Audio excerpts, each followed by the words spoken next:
ঠাকুমার কাছে কত রকম যে পদ খেয়েছি তার কোনো হিসাব নেই। সেই যে নানা রকম লোভনীয় পদ, যেগুলো করতে সময়ও লাগে আর অনেকটা ধৈর্য ধরেও করতে হয়। কিন্তু এই ব্যস্ততার যুগে অত সময় কোথায় বলো তো? তাই চটজলদি যাতে হয়ে যায় এরকম একটা রান্না করে ফেলি চলো। তার জন্য আলু, গাজর এবং বিনস কুচো করে কেটে নিয়েছি, আর ফুলকপি ডুমো করে কেটে সেটা ভাপাতে দিয়েছি, আর কিছুটা সুইট কর্নও নিয়ে নিয়েছি।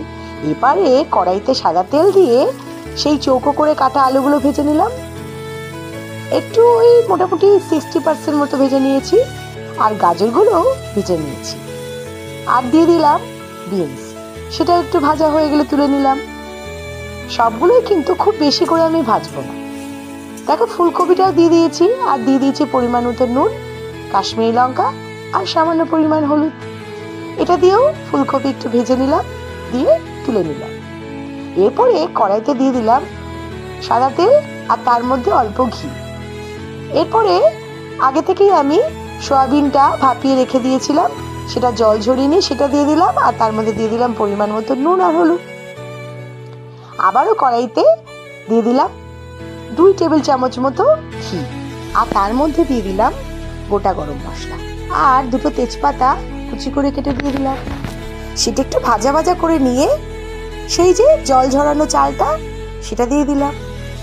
সেটা বেশ কিছুক্ষণ ধরে একটু ভেজে নিয়ে এর মধ্যে দিয়ে দেবো 1/2 চামচ মতো হলুদ আর 1/2 চামচ মতো কাশ্মীরি লঙ্কার গুঁড়ো, আর দিয়ে দেবো পরিমাণ মতো নুন। সেটা দিয়ে একটু ভেজে নেব। দেখো, মোটামুটি আমার ভাজা হয়ে এসছে। এরপরে দিয়ে দেবো এর মধ্যে গ্রেট করা আদা, আর দেব 1 মুঠ সুইট কর্ন। এটা দিলে কিন্তু এর স্বাদ এক অন্য মাত্রা নেয়। এরপর দিয়ে দেবো সেই ভাজা সবজিগুলো।